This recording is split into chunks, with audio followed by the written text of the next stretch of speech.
தோழர் ஓவியாக்கோ இல்லை மற்ற பெரியாரிஸ்டுங்களுக்கோ லூலு பேசுறது பெண்ணியம் இல்லைன்னு நல்லா தெரியும். WSB குழுன்னு சொல்லிட்டு ஒரு பெண்கள் குழு. அப்போ நான் சேர்ந்து கொஞ்ச நாளைக்கு எல்லாமே வந்து பிரான்ஸ் தமிழச்சின்றவங்க வந்து அந்த குழுவில் வந்து பெண்கள் வந்து தவறாக வழிநடத்தப்படுறாங்கன்னு சொல்லிட்டு ஒரு வீடியோ ஆதாரம் போடுறாங்க. பிரான்ஸ் தமிழச்சிக்கு பதிலடி கொடுக்குற மாதிரி லூலு வந்து ஒரு பெண்ணினுடைய நிர்வாண படத்தை குழுவில் போடுறாங்க. அப்போ அந்த எடுத்த ஆளை வந்து எனக்கு தெரியும். அவங்க யாரை சொல்கிறாங்களோ அவங்கள எனக்கு தெரியும். பிரான்ஸ் தமிழச்சியும் சொல்கிறாங்க, லூலுவும் சொல்கிறாங்க. 2 பேரும் ஒரே ஆளை தான் சொல்கிறாங்க.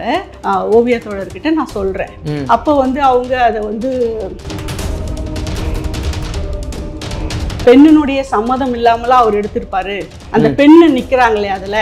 இந்த படம் பெரியார் சரவணன் எடுத்த அன்னைக்கே என் கைக்கு வந்துடுச்சு. நான் தான் வந்து இத்தனை நாள் வச்சுருந்தேன் வெளியிடாமல், இப்போ நான் போடுறேன் பாருன்னு சொல்லி அவங்க சேலஞ்ச் பண்ணி போடுறாங்க. சமூகத்திற்கு சீர்கேடான விஷயத்தை பண்ணாங்க அப்படின்னா என்ன கணவர் சரியில்லைன்னா வெளியே போயிட்டு வேற உறவை தேடிக்கிறது ஒன்றும் தப்பு இல்லை அப்படின்ற பிரெயின் வாஷிங்லாம் அங்கே நடக்குது. அதுவும் வந்து அவங்க பெரியார் பேரை சொல்லி தான் செய்யறாங்க அதையெல்லாம் அப்படின்னு சொல்லி. ஆமா, பெரியார் சொன்னதாவே சொல்றாங்க. அதை பெரியார் சரவணன் தான் வந்து பவானின்ற நபர்கிட்ட கொடுத்து அந்த குழுவுல போட சொல்றாரு. அதாவது பெண்களை அரசியல் படுத்துறோன்ற இதுல ஆரம்பிக்கப்பட்டது தான் அந்த குழுன்னு சொல்றாங்க. ஆனால் அதில் அரசியல் பேச மாட்டாங்க, பிஸ்னஸ் பேச மாட்டாங்க. முழுக்க முழுக்க இந்த மாதிரியான விஷயங்கள் பற்றி மட்டும்தான் பேசுகிறாங்க. அந்த குழுவில் ஆண்கள் இருக்கிறாங்க, பார்க்குறாங்க. இந்த பெண்கள் வந்து என்னென்ன பெண்கள் எப்படி வந்து கஷ்டத்தை சொல்கிறாங்கன்னு கவனிக்கிறாங்க. அந்த கஷ்டத்துக்கு தீர்வு மாதிரி அப்படி அவங்க லைஃப்பில் ஒன்று நடக்கும். அதாவது பல துணைவர்கள் இருக்கிறது தான் இயற்கைன்னு பெரியார் சொன்னார்னு அந்த பொண்ணு அப்பட்டமான ஒரு பழியை வந்து ஃபேஸ்புக்கில் போடுது. அத்தனை கட்டுரைகளையும் திரிச்சு பேசுகிறாங்க. குழந்தை பெத்துக்காம இருக்கிறது தான் பெரியாரியல் அப்படின்ற புக்கு அவங்க போடுறாங்க தைரியமா. ஆனா அவங்க என்ன பியூட்டினா அவங்க எல்லாம் சீமானுக்கு அகைன்ஸ்டா இருக்கிறாங்க, அங்க அமைதியா இருக்கிறாங்க. சீமான் சொல்லும் போது அத்தனை பேரும் சேர்ந்து வந்து அவருடைய படத்தை வந்து வீட்டை முற்றுகையிடுறோம்னு போறோம். ஒரு 32 அமைப்பு போயிருக்குது. அப்போ இங்க ஒரு கள்ள மௌனம் பார்த்துட்டு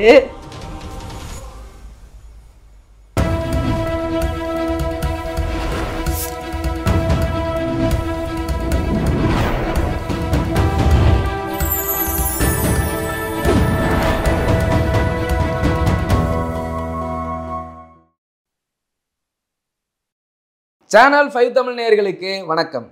இந்த நேர்காணலில் நம்மோடு இணைந்திருப்பவர் முனைவர் பரிமளா அவர்கள். வாருங்கள், அவரோடு பேசுவோம். வணக்கம் மேடம். வணக்கம். நம் சமீபத்தில் இந்த லூலு குழு அப்படின்னு பல்வேறு சர்ச்சைகள் வந்தது. குறிப்பாக இந்த லூலு குழு எதுக்காக ஆரம்பித்தாங்க, அதோடைய அட்மின் யார், இது யார் ஆப்ரேட் பண்ணுறா, அது எப்படி இயங்குது? லூலு குழுன்றவங்களை விட லூலுன்ற தனிப்பட்ட நபரை வந்து நான் ஃபேஸ்புக்கில் வந்து ஃபாலோ பண்ணுறேன். அவங்க பல விஷயங்கள் வந்து வெளிப்படையாக எழுதுவாங்க. காமம், காதல் குறித்தெல்லாம் வந்து வெளிப்படையாக எழுதுவாங்க. அவங்கள வந்து முகநூல் மூலமாக எனக்கு அறிமுகம் தான். அப்புறம் சில மாதங்கள் கழித்து அவங்க ஒரு குழு வச்சுருக்காங்க, WSB குழுன்னு சொல்லிட்டு ஒரு பெண்கள் குழு. ஸ்ட்ரெஸ்ஸில் இருக்கிற பெண்கள்லாம் வந்து டிஸ்கஸ் பண்ணுறதுக்கான ஒரு குழு ஆரம்பிச்சிருக்கிறாங்கன்னு கேள்விப்பட்டேன். அதுக்கப்புறம் அதில் போய் நான் சேர்றேன். ஸ்ட்ரெஸ்ஸில் இருக்க பெண்களுக்காக மட்டும்தானா? ஆமாம், ஸ்ட்ரெஸ்ஸில் இருக்கணும் பெண்கள். அந்த பெண்கள் மேரீடா இருக்கணும். விமன் ஸ்ட்ரெஸ் பஸ்டர் அது கம்பல்சரி மேரீடா இருக்கணும். கண்டிப்பா அதுல இருக்கிறவங்க எல்லாருமே மேரீடா தான் இருக்கிறாங்க. ஒரு குழந்தைகள், குடும்பத்தில் இருக்கிற அந்த மேரீட் லைஃப்ல இருக்கிற பெண்கள் தான் அங்க இருக்கிறாங்க. அவங்களுக்கு வந்து எக்கச்சக்க பிரச்சனைகள் இருக்கும். அவங்களுக்கெல்லாம் ஒரு உணர்வுகளின் வடிகாலாக இந்த ஒரு குழு இருக்கும்.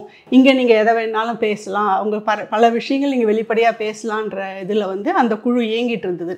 WSB 2.0 ஒரு குழு இருந்தது. அதுல போய் நான் சேர்றேன். அப்போ நான் சேர்ந்து கொஞ்ச நாளைக்கு எல்லாமே வந்து பிரான்ஸ் தமிழச்சின்றவங்க வந்து அந்த குழுவில் வந்து பெண்கள் வந்து தவறாக வழிநடத்தப்படுறாங்கன்னு சொல்லிட்டு ஒரு வீடியோ ஆதாரம் போடுறாங்க. வீடியோ போட்டதுக்கப்புறம் அது ரொம்ப ஃபேமஸ் ஆச்சு. சோஷியல் மீடியாலேயும் இந்த பெண்கள் பேசுறது, குடிச்சிட்டு பேசுகிற மாதிரி இருக்கிற வீடியோ வந்து ரொம்ப இதாக இருந்தது. அப்போ கூட எனக்கு அந்த குழு மேலெலாம் வந்து எந்த சந்தேகமும் வரல. அதுக்கப்புறம் வந்து பாதிக்கப்பட்ட பெண்ணை என்னை அங்கே குழுவுக்கு கூட்டிகிட்டு போன பெண்ணே வந்து பாதிக்கப்பட்டன்றதை வந்து சொல்லும்போது எனக்கு புரிஞ்சுது. அவங்களை சேர்த்து விட்டவங்களே பாதிக்கப்பட்டிருக்காங்க. ஆமாம், அவங்களே வந்து அந்த குழு அவங்களுக்குமே ஆரம்பத்தில் தெரியல. இவங்களுடைய வீடியோ பிரான்ஸ் தமிழச்சினுடைய வீடியோலாம் வரும்போது அவங்களுமே அதை ரியலைஸ் பண்ணல. ஏதோ நடக்குதுன்றத மாதிரி பண்ணாங்க. அதுக்கப்புறம் இது பண்ணி திங்க் பண்ணி பார்க்கும்போது பார்த்தோம்னா நாமளே வந்து இதில் அடி வாங்கியிருக்கோம் அப்படின்றது வந்து அவங்களுக்கு தெரியுது. அவங்க அதுக்கப்புறம் அதை ரியலைஸ் பண்ணும்போது நாங்கள் பேசிகிட்டு இருக்கும்போது தான் ஆமாம், இந்த குழுவில் இருந்து தான் இந்த அறிமுகம் கிடைச்சிது, இந்த குழுவில் இருந்து தான் அவங்க வந்தாங்க, இவங்க வந்து திட்டமிட்டே நம்மளை வந்து அந்த மாதிரி மாட்டி விட பார்த்துருக்குறாங்கன்னு அவங்க சொல்லும்போது எனக்கு அந்த இதில் நான் அவங்க கூட இருந்தேன்.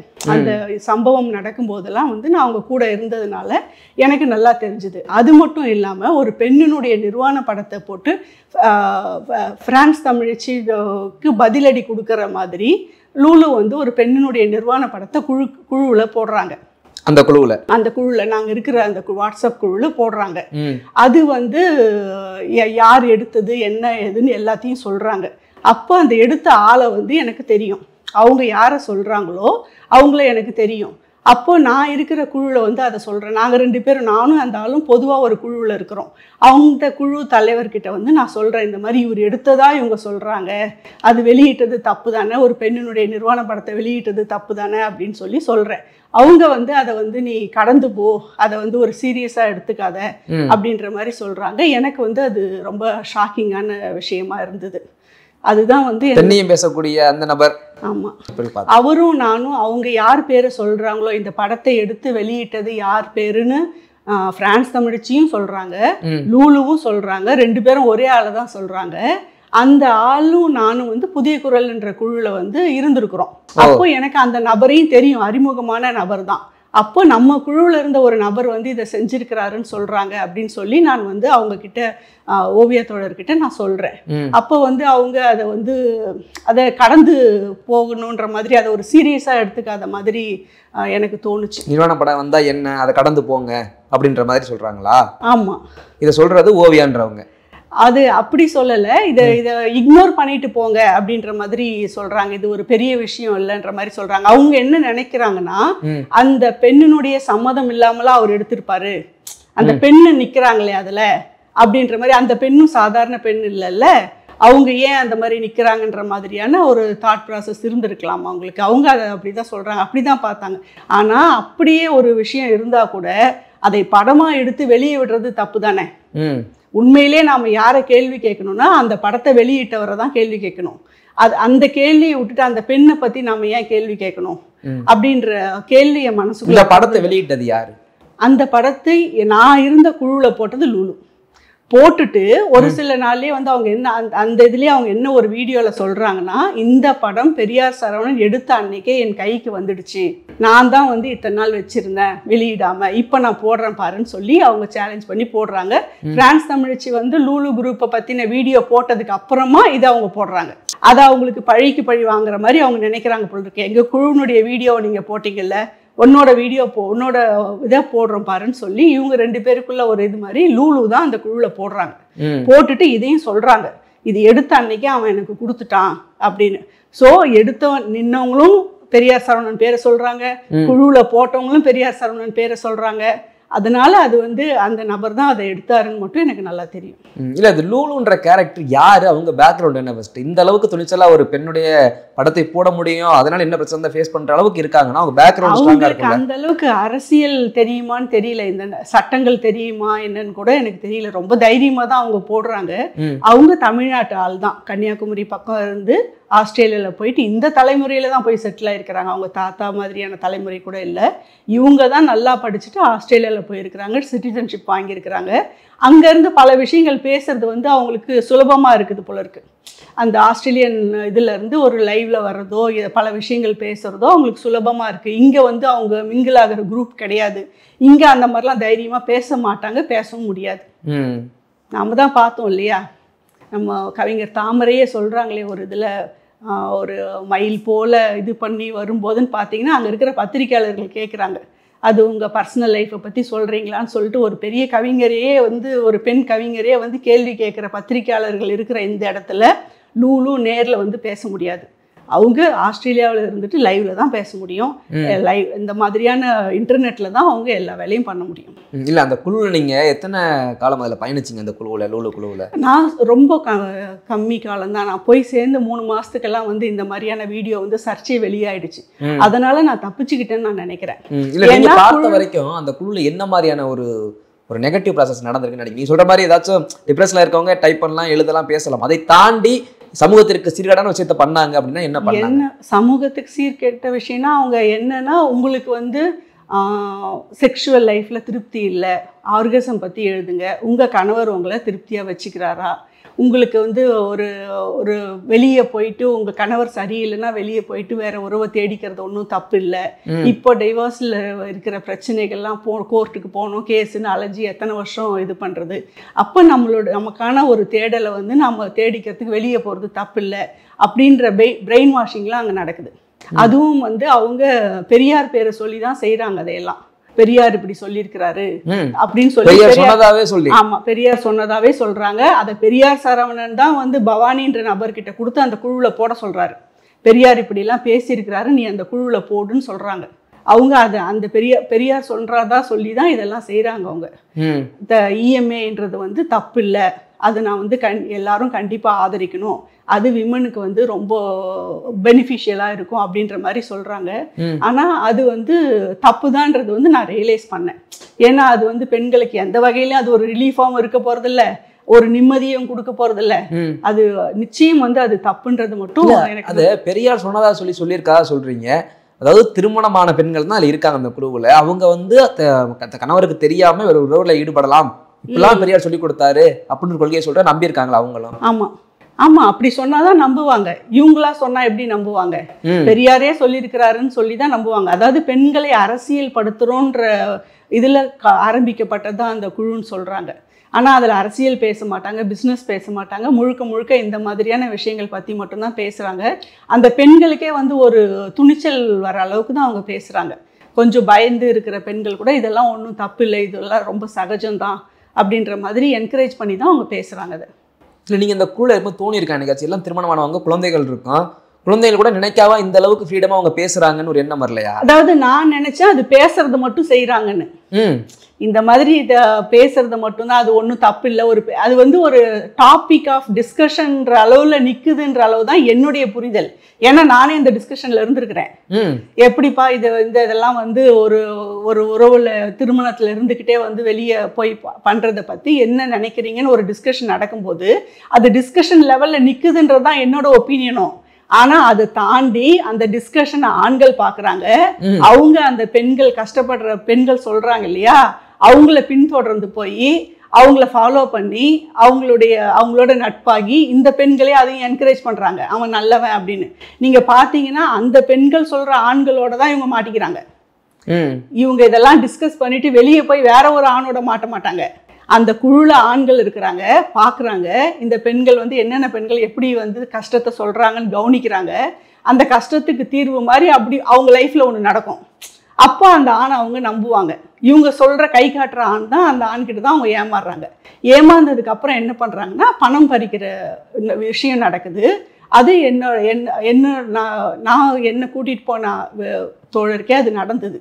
அதுக்கப்புறம் எனக்கு அது கன்ஃபார்ம் ஆச்சு. உங்களை சேர்த்து விட்டவங்களுக்கே இந்த இது நடந்திருக்கு, பணம் பறிக்கிறது நடந்திருக்கு. மிரட்டல். அது அவங்க வேற எதுக்காகவும் அதை செய்யல. இப்படி எல்லாம் வந்து அதை பெண்களை தவறு செய்ய வச்சு அதை நீ செஞ்ச பத்தியான்னு சொல்லி பணம் கேட்கறது, மாசம் இவ்வளவு கொடுக்கணும் அப்படின்னு சொல்லி பணம் கேட்கறது, இதெல்லாம் சகஜம் தானே, அவனுக்கும் வந்து குடும்பம் இருக்குது, அவனும் வந்து இது பண்ணணும் அப்படின்னு சொல்லி அவங்க யார் அனுப்புறாங்களோ அந்த ஆண் தான் வந்து இதெல்லாம் பண்றாரு, கேட்குறாங்க. இல்ல, இந்த குழுவுல வந்து திருமணமான பெண்கள் தான் சொன்னீங்க, இதுல ஆண்கள் இருந்தாங்களா? இந்த குழு இருந்திருக்கிறாங்க, ஆனா தெரியாது யாருக்கும். வேற பேர்ல இருந்து இங்க நடக்கிற டிஸ்கஷன் வீடியோஸ் எல்லாம் பாக்குறாங்க. அவங்க எல்லாத்தையும் பார்த்துருக்குறாங்கன்றது வந்து இந்த சர்ச்சை வெளியே வந்ததுக்கு அப்புறம் ஒருத்தர் போய் தலைமறைவாயிட்டாரு. அவர் வந்து இந்த குழுவில் இருக்கிற மனசு கேட்காம இந்த குழுவில் இருக்கிற பெண் வந்து அவருக்கு தெரியும் போல இருக்கு. அவரு சொல்றாரு இது வந்து கொஞ்சம் சரியில்லை, நீ அந்த குழுவை விட்டு வெளியே வந்துரு அப்படின்னு சொன்னதுக்கு அப்புறம் அவருக்கு மிரட்டல் வருது. அவர் வெளியே போய் இன்னொருத்தர்கிட்ட தலைமறைவாகி ஒரு பாதுகாப்பு கொடுக்குறாரு. அந்த பாதுகாப்பு கொடுத்த ஆண் வந்து ஃபேஸ்புக்கில் 1/2 மணி நேரம் பேசியிருக்கிறாரு. இந்த குழுவில் பெண்கள் மட்டும் இல்லை, ஆண்கள் இருக்கிறாங்க, நானும் இருந்திருக்கிறேன், நான் பார்த்துருக்கிறேன், நான் ஒரு ஃபேஸ்புக்கில் லைவ் போடுறாரு. அவர் இருந்திருக்கிறாரு, அந்த குழுல அவர் இருந்திருக்கிறாரு. அது பெண்களுக்கான குழு கிடையாது, ஆண்களும் அதுல இருக்கிறாங்க அப்படின்னு சொல்லி. அப்ப யார் வந்து அந்த ஆண்களுக்கு அந்த ஐடியை கொடுத்துருப்பா இல்லையா? அது யாரோ வந்து ஹேக் பண்ணி கொடுத்துருக்குறாங்கன்னா லூலு தானே அதுக்கு பொறுப்பு. லூலு தானே கேஸ் போடணும். நாங்கள் ஒரு குழு நடத்துகிறோம், எங்களுடைய ஐடியை வந்து ஹேக் பண்ணிவிட்டு இந்த மாதிரிலாம் மிஸ்யூஸ் பண்ணுறாங்க, ஆண்கள் பார்த்துருக்குறாங்கன்னு சொல்லி லூலு வந்து அந்த பொறுப்பு எடுத்துக்கணும்ல. லூலு அந்த பொறுப்பு எடுத்துக்கல. அதுதான் அங்கே பிரச்சனை. ஏன்னா லூலுவே தான் கொடுத்தது, அவங்களே தான் கொடுத்துருக்காங்க, அவங்களே தான் ஆண் நண்பர்கள், அவங்களுடைய ஆண் நண்பர்கள் தான் அதை பார்த்துருக்குறாங்க. அவங்களுடைய லூலுனுடைய கணவர், அவங்க சம்மந்தப்பட்டவங்க, அவங்களாம் தான் பார்த்துருக்குறாங்க. இல்லை, இந்த லூலு அப்படின்றவங்க சமீபத்தில் அந்த ஃபோட்டோ ஒன்று பார்த்தேன். அவங்க ஒரு முக்கியமான நபரோடு இருக்கிற மாதிரியான ஃபோட்டோக்கள்லாம் வந்தது. குறிப்பாக இந்த சம்பவத்தில் 3 பேர் அடிபடுது. பெரியார் சரவணன், சுபவி பெயர்னு சொல்கிறாங்க, இன்னொன்று ஓவியா. இந்த 3 பேரும் எதுக்கு இந்த விஷயத்தில் வருது உள்ள? இது எப்போ வருதுன்னா, முதல்ல வந்து சுபவி வந்து இங்கே எதில் வராருன்னா, ஆரம்ப காலகட்டத்திலே இந்த வீடியோ பிரான்ஸ் தமிழ்ச்சி வீடியோ வர்றதுக்கு முன்னாடினே நினைக்கிறேன், அவர் சேரில் உட்காந்துருக்கிற மாதிரி லூலு அவர் தோல் மேலே கை போட்டிருக்கிற மாதிரி ஒரு ஃபோட்டோ ஃபேஸ்புக்கில் சர்க்கிளில் இருந்தது. அப்போ வந்து அதான ஃபோட்டோஷாப்டு, அது வந்து உண்மையான ஃபோட்டோ கிடையாது. அப்போ வந்து என்ன தோணுச்சுன்னா, ஏன் லூலு ஏன் சுபவின்ற இது வந்து எனக்கு தோணுச்சு. சம்பந்தமே இல்லாம இவங்க 2 பேரும் போட்டோவும் ஏன் வருது? ஆனா அது இப்போ எப்படி இருக்குது, அதனுடைய சோர்ஸை பார்த்தோம்னா நமக்கு வந்து அந்த போட்டோ யார் போட்டா, யார் எடிட் பண்ணி போட்டா, அது எடிட் பண்ணி போட்ட போட்டோ தான் உண்மையான போட்டோ கிடையாது. அவர் கூட லூலு நின்றுட்டு இருக்கிற மாதிரியான ஒரு போட்டோ வந்து ஆரம்பத்தில் வள வந்தது. அதுக்கப்புறம் தான் பெரியாரிஸ்டுங்கெல்லாம் இதுக்குள்ள ஒரு இன்ட்ரெஸ்ட் காமிச்சு இது என்ன நடக்குது என்னன்னு பார்க்க வந்தாங்கன்னு நான் நினைக்கிறேன். அந்த அடிப்படையில் இவர் பேர் அடிபட்டு. ஆமா ஆமா. ஏன் வந்து அவர் எத்தனையோ பேர் இருக்கும்போது சுபவி தோல் மேல லூலு கை போட்டு நிற்கிற மாதிரி ஒரு போட்டோ ஏன் வந்து போட்டோஷாப் பண்ணி சர்க்கிளில் விடப்படுது அப்படின்ற கேள்வி எனக்கு இருந்தது. ஓ இல்லை மேம், இன்னொரு எனக்கு கேள்வி என்னன்னா, ஈவேரா வந்து முன்னாடி பேசினதா சொல்றாங்க, அந்த திருமணத்தை வந்து ஒரு கிரிமினல் குற்றமாக்கணும் அப்படின்னு சொன்னது, அதை இவங்க சாதகமாக பயன்படுத்திக்கிட்டு இருக்காங்களோ இப்போ? அந்த மாதிரியா அது அப்ஸ்ட்ராக்ட் மாதிரி எடுத்துக்கிறாங்க, அது ஒரு ஸ்டேட்மெண்ட் மாதிரி எடுத்துக்கிட்டு அது அப்படி சொன்னாரு இப்படி சொன்னாருன்றத வந்து இவங்களுக்கு சாதகமா யூஸ் பண்ணிக்கிறாங்க. ஆனா அது ஏன், எந்த காலகட்டத்தில், எதுக்காக, யாருக்கு அட்ரஸ் பண்ணும்போது அவர் சொன்னாருன்றதை மட்டும் விட்டுடுறாங்க. அது இவங்களுக்கு தேவையான பாயிண்ட்ஸை முன்ன பின்ன போட்டுக்கிறாங்க. அவரே சொல்லிட்டாரு திருமணம்ன்றதை வந்து கிரிமினல் குற்றமாக்கணும்னு அவரே சொல்லிட்டாரு அப்படின்னு. அவர் சொன்ன காலகட்டத்தில் திருமணம்ன்றது வந்து ஒரு பெரிய அடிமைத்தனமா இருந்தது. பெண்களை வந்து அடிமைப்படுத்துறதுக்காகவே அதை வச்சிருந்தாங்க. இன்னைக்கும் அது அப்படிதான் இருக்குது. அது ஆணாதிக்க சமூகத்துக்கு ஒரு வெளிப்பாடு தான் அது திருமணம்ன்றது. அதை வந்து அவர் அதை சொன்னதை இவங்க அதை வந்து திருமணம்ன்றதை வந்து நீ ஒன்றும் புனிதமா நினைக்க வேண்டாம், அது ஒரு இம்பார்ட்டன்ஸ் இல்லை அப்படின்ற மாதிரி இவங்க பரப்புரை பண்றாங்க. அவர் சொன்ன அர்த்தம் வேற, இவங்க சொல்ற அர்த்தம் வேற. ஆனா அவர் சொல்ற அர்த்தத்துக்கும் இவங்க சொல்ற அர்த்தம் வித்தியாசம் நிறைய இருக்கு. அப்ப இவங்க சீமான் பேசுனதா சொல்றாங்க, நிறைய கருத்துக்கு எதிர் கருத்துக்கள் தெரிவிக்கிறாங்கல்ல. அப்ப இந்த இடத்துல இவங்க பேசுறது இவர் பேசுறது ரொம்ப கொடுமையா இருக்க மாதிரி தெரியுது. ஆமா, இவங்க பேசுறதும் என்ன பெரியாரிஸ்டும் தன்னை சொல்லிக்கிறவங்களே பெரியாருடைய கருத்துக்களை திரித்து பேசுறாங்கன்றதான் நான் பாக்குறேன். இப்போ உதாரணத்துக்கு இந்த பெரியார் சரவணன்றாருல, அவர் ஏன் பேருக்கு முன்னாடி பெரியார்னு வச்சுக்கிறாரு? உனக்கு ஒரு மாஸ்க் தேவைப்படுது இல்ல, பெரியாருன்னு சொல்லிட்டா நம்மளை யாரும் தொட மாட்டாங்க, நம்ம முற்போக்கு பேசுறதா நினச்சிப்பாங்க, நம்ம பாலியல் விஷயங்களை பேசுறதா நினச்சிக்க மாட்டாங்க, ஏன்னா பெரியாரும் அதை பற்றி பேசியிருக்காரு அப்படின்னு பெரியாருன்ற ஒரு அடையாளம் பெரியார் சரவணனுக்கு தேவைப்பட்டது. அது மட்டும் இல்லை, பெரியாரிஸ்டுங்களுக்கு நடுவிலேயே கூட அவர் தோழர்னு வளம் வரணும்னு நினைச்சாரு. அதனால புக் எழுதுகிற மாதிரிலாம் நடித்தார். அவருக்கு வந்து தமிழ் வந்து சரியாக எழுத வராது. பெரியார் சரவணனுக்கு அவர் வந்து 2 3 புக் எழுதியிருக்கிறார் போல இருக்கு.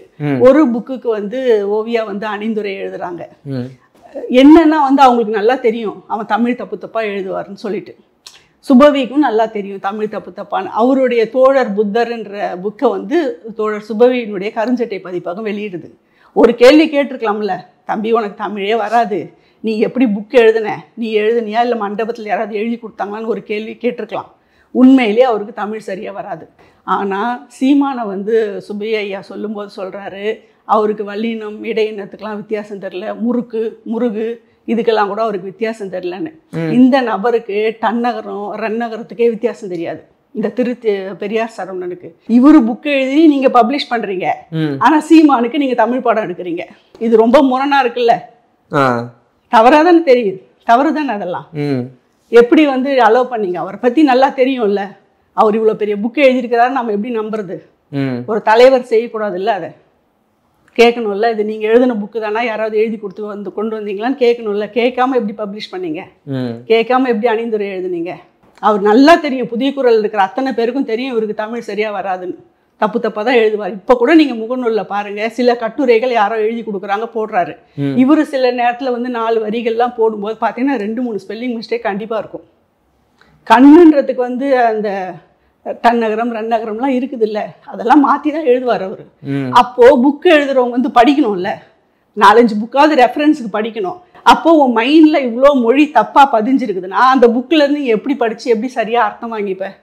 நீ எப்படி எழுதுவ? முதல்ல நீயா வந்து கற்பனையில் உதிச்சு ஒரு விஷயம் எழுத முடியாது. ரெஃபரன்ஸுக்கு நீங்கள் பார்ப்பீங்க. உங்களுக்கு எழுத வரலன்னா படிக்க மட்டும் வருமா?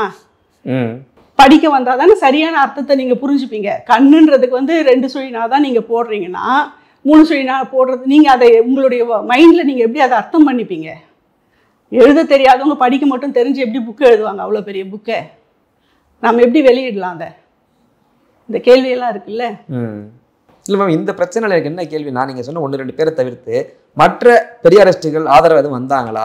இந்த மாதிரி ஒரு சம்பவம் நடந்திருக்கே, உங்களுக்கு குரல் கொடுக்கணும் உங்களுக்கு? இல்லை, வரல. ஏன்னா பெரியாரிஸ்டுங்களே வந்து பெரிய தலைகளாக கருதப்படுறவங்க கொளத்தூர் மணி, சுபவி ஐயா, கோவை ராமகிருஷ்ணன் ஐயா. அவங்க வந்து கொளத்தூர் மணி வெளிப்படையாகவே ஒரு அறிக்கை விட்டார். தமிழச்சி தோழருக்கு அகெயின்ஸ்டாக வந்து ஒரு அறிக்கை விட்டார். அவர் என்னன்னா அவங்க சொல்கிற எதனால் அப்படி ஒரு அறிக்கை பொதுவெளியில் ஒரு அறிக்கை விட்டாருன்னு தெரியல. இவங்க சொல்கிறதெல்லாம் எனக்கு நம்புற மாதிரி இல்லை, பொய்யான தகவலாக தெரியுது அப்படின்னு ஆதாரம் கொண்டு வந்து கொடுத்து, இதெல்லாம் நடக்குது தமிழ்நாட்டில், இதை நீங்கள் பாருங்கள், பொள்ளாச்சி பாலியல் வழக்கை விட இது மோசமான வழக்காக இருக்குது, அங்கேயாவது சின்ன பெண்கள் பாதிக்கப்பட்டாங்க, இங்கே குடும்பத்தில் இருக்கிற திருமணமான 2-3 குழந்தைகள் இருக்கிற பெண்கள் வந்து பாதிக்கப்படுறாங்க அப்படின்னு சொல்லி தான் அந்த ஆதாரங்களை அவர்கிட்ட கொடுக்குறாங்க. அவரும் வாங்கி வச்சுக்கிறாரு, ஆடியோ வாங்கி வச்சுக்கிறாரு, வீடியோ வாங்கி வச்சுக்கிறாரு. அப்புறம் பெரியார் சரவணன் ஒரு பெண்ணுக்கிட்ட வந்து 3 லட்சம் வாங்கினதுக்கான பேங்க் ஸ்டேட்மெண்ட், அந்த இதெல்லாம் வாங்கி வச்சுக்கிறாரு. வச்சுக்கிட்டு கடைசியா வந்து இப்படி ஒரு அறிக்கை பிரான்ஸ் தமிழச்சிக்கு அகைன்ஸ்டா ஒரு அறிக்கை விடுறாரு. அப்போ அதெல்லாம் வாங்கும் போதே இங்க ஏதோ தப்பு நடக்குதுன்னு அவருக்கு தெரியும். சமூக ஆர்வலர் தானே அவரு. அவரே வந்து இந்த விஷயத்துல தலையிட்டு இருக்கலாமே, இப்படி ஒண்ணு நடக்குதான் அப்படின்னு சொல்லி அந்த பெண்ணை கேட்டிருக்கலாம், இது யார் அழுதுன்னு கேட்டிருக்கலாம், அழுதுகிட்டே பேசினது யாருன்னு கேட்டிருக்கலாம். அந்த விஷயத்த வந்து அவர் கையில் எடுத்திருக்கலாமே. அவர் எடுக்காம ஆதாரம் கொடுத்த ஆளையே சந்தேகப்பட்டு ஒரு அறிக்கை விடுறாரு. அவருடைய அறிக்கை விட்டதுக்கு அப்புறம் அப்படியே டோட்டலா எல்லாரும் மாறுறாங்க. கொஞ்சம் ஆதரவா பேசிட்டு இருந்தவங்க எல்லாம் கூட கொளத்தூர் மணியினுடைய அறிக்கைக்கு அப்புறம் டோட்டலா மாறுறாங்க. அவர் எடுத்த ஸ்டாண்டு தான் சரி அப்படின்ற மாதிரி அவர் பின்னாடியே போறாங்க. அந்த ஒற்றை அறிக்கைக்கு அப்புறம், ஆமா, ஒற்றை அறிக்கைக்கு அப்புறம் எல்லாமே மாறுது. நீங்க தோழர் ஓவியாக்கோ இல்ல மற்ற பெரியாரிஸ்டுங்களுக்கோ லூலு பேசுறது பெண்ணியம் இல்லைன்னு நல்லா தெரியும். இதுக்கு பேரு பெரியார், இது பெரியார் சொல்லல, இது அந்த பெண்ணியத்துல வராது அப்படின்றது நல்லா தெரியும். ஆனாலும் ஏன் பேசல? ஆனாலும் அவங்க ஏன் லூலுக்கு சார்பா பேசுறாங்கன்னா இந்த அறிக்கை தான் காரணம்.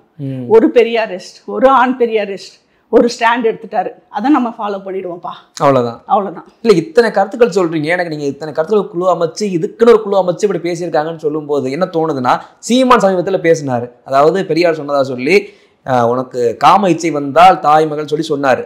இதுக்கு பல பேர் ஆதாரம் காட்டு நிறைய பெரியாரிஸ்டுகள் தான் மோதுனாங்க. நிறைய பேர் இப்படி ஒரு குழுவுல இங்க நடந்திருக்கே, இதை பத்தி எந்த பெரியாரிஸ்டும் பேசலையே, ஏன், என்ன காரணம்? சீமான் பேசின வார்த்தையில பிள்ளைன்னு கண்டுபிடிச்சவங்க இங்க வாழ்க்கையே பிள்ளையா நிக்குது, இதை ஏன் பேசல பெரிய அளவுல? ஆமா, பேசல, தப்புதான். என்ன காரணம்ங்க? அப்ப பெரியார் சொல்லிட்டாரா இல்ல சொல்லாததே இவங்க சொன்ன மாதிரி பாவலா பண்ணிட்டு இருக்காங்களா? சீமான் சொன்னது தப்பு. அந்த மாதிரி ஒரு ஆதாரத்தை அவரால் கொடுக்கவே முடியல, யாராலையும் கொடுக்க முடியல. இருந்தா தானே கொடுப்பாங்க. ஆனா நான் என்ன சொல்றேன்னா, அந்த தப்பை சீமான் மட்டுமே பண்ணல, பெரியாரிஸ்டுகளும் பண்றாங்கன்னு சொல்றேன். பெரியாரிஸ்டுகளும் அந்த கருத்துக்களை திரித்து பேசுறாங்க, நீங்க ஏன் அதை கேட்கல அப்படின்னு சொல்றேன். ஒரு அப்பாவும் அம்மாவும் பெரியாரிஸ்டா இருக்கிறாங்க.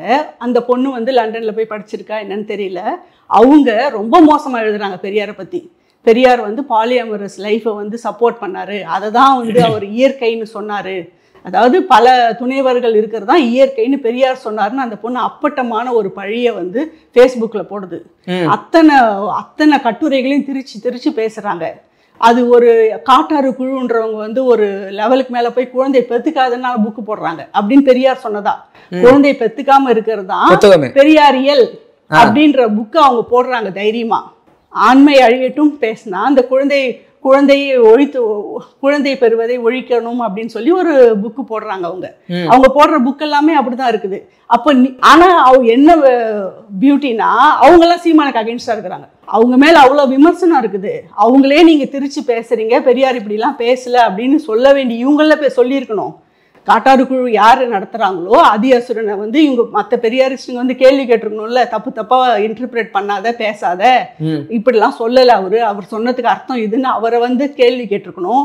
நீ அவருடைய கட்டுரைகள்லாம் திருச்சி போடுற அப்படின்னு இவரை கேள்வி கேட்டிருக்கணும். அங்கே அமைதியாக இருக்கிறாங்க. சீமான் சொல்லும்போது அத்தனை பேரும் சேர்ந்து வந்து அவருடைய படத்தை வந்து வீட்டை முற்றுகையிடுறோன்னு போகிறோம். ஒரு 32 அமைப்பு போயிருக்குது. அப்போ இங்கே ஒரு கள்ள மௌனம் காத்துட்டு அங்க ஏன் அவரை கேக்குறீங்கன்னா அதுக்கு பின்னாடி ஒரு அரசியல் இருக்குல்ல. இல்ல பேச்சுல சொன்னவருக்காக 32 அமைப்புகள் போனாங்க, இங்க ஒரு அமைப்பு கூட வரல. ஆமா, குழந்தை பெத்துக்காதன்னு பெரியார் சொன்னாரா?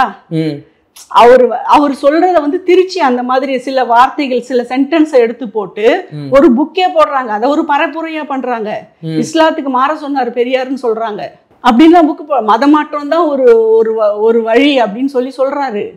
இந்துவாக சாக மாட்டேன்னு பெரியார் சொன்னதா ஒரு புக்கு போடுறாரு. இத்தனை கருத்து ஒண்ணு முன்னுக்கு பின்ன ஒண்ணு பெரியார் இப்படி சொல்றாங்க, பெரியாரை எதிர்ப்பவர்கள் இப்படி சொல்றாங்க. இதுக்கு பேசாம இந்த பொது உடைமையாக்காம புத்தகங்கள்லாம் வச்சிருக்காருல கி வீரமணி ஐயா, அதை வெளியிட்டுட்டா தெரிஞ்சு போயிட போகுது. அதையும் வெளியிட மாட்டாங்க. அது ஏன் வெளியிடணும்? இப்போ இவ்வளோ ரெஸ்ட்ரிக்ஷன்ஸ் இருக்கும் போதே அதை வாங்கி கட்டுரையினுடைய தலைப்பை மாத்தி இவங்க இப்ப வந்து நாட்டுடைமை ஆக்காம இருக்கிறதுனால அவங்க உள்ள கை வைக்க முடியாது. தலைப்பை மட்டும்தான் மாற்ற முடியும். உள்ள ஒரு சென்டென்ஸை கூட அவங்க பர்மிஷன் இல்லாம மாற்ற முடியாது. இவ்வளோ ஸ்ட்ரிக்டா இருக்கும் போதே இவ்வளோ தவறான பரப்புரைகள் வரும்போது அது நாட்டுடைமை ஆயிடுச்சுன்னா அப்புறம் அவங்க என்னென்னலாம் செய்வாங்க? அவங்க இஷ்டத்துக்கு பப்ளிஷ் பண்ணிப்பாங்க. ஆளாளுக்கு ஒரு பப்ளிஷிங் இது ஆரம்பிச்சு அந்த கட்டுரையை வந்து அவங்களுக்கு தகுந்த மாதிரி திரிச்சுப்பாங்க. அது பண்ணக்கூடாதுன்னு தானே அவருடைய சொத்தை மொத்தமா அந்த ட்ரஸ்ட்டுக்கு எழுதி வச்சு இதை பாதுகாத்து வைங்க, மக்களுக்கு பயன்படட்டும் தானே பண்றாங்க. அது நீங்க அதை பப்ளிக்கா கொண்டு வந்துட்டீங்கன்னா அதை அவங்களால செய்ய முடியாது. ஓகே மேம், இது ஒரு பக்கம் இருக்கு. அந்த லூலு பிரச்சனைல அடுத்த கட்ட நடவடிக்கையில என்ன கேஸ் எதுவும் போட்டிருக்கீங்களா? எதுவும் வழக்கு விசாரணை நடக்குதா? இதோட அடுத்த கட்ட முடிவு என்னவாயிருக்கு? நடந்துகிட்டே இருக்கு. அவங்களுக்கு வந்து பிப்ரவரியில வந்து அவங்களுக்கு ஸ்டார்ட் பண்றாங்க. இது வரைக்கும் அவங்க விசாரிக்கவே இல்லை. லூலுவை வந்து விசாரிக்கவே இல்லை. பொலிட்டிக்கல் சப்போர்ட் இருக்கு போலயே. ஆமா, இது வரைக்கும் விசாரிக்கல. இதுக்கு மேலதான் அவங்க விசாரணையை ஸ்டார்ட் பண்ண போறாங்க. Okay ma'am. ஓகே மேம், இவ்வளவு நேரம் உங்கள் நேரத்தை ஒதுக்கி எங்களுடைய கேள்விக்கு பதில் தந்தமைக்கு ரொம்ப நன்றி மேம். தொடர்ந்து பேசுவோம். நன்றி.